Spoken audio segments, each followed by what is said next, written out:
Доброго дня вам. Давайте поглянемо, що у нас є на ремонті сьогодні. Є такий от 5,5 кВт Genpower генератор. Вот такий вот холодильничек, дизелек, тоже где-то 5 киловатт. Вот такой вот Sonar бензиновый генератор. Вот такой вот холодильничек, тоже дизельный. В общем, дизеля, одни дизеля.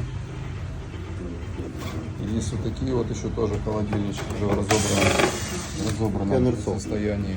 Sonar. Будет происходить замена сердца, двигателя. Вот будем ставить вот такой вот нового красавца.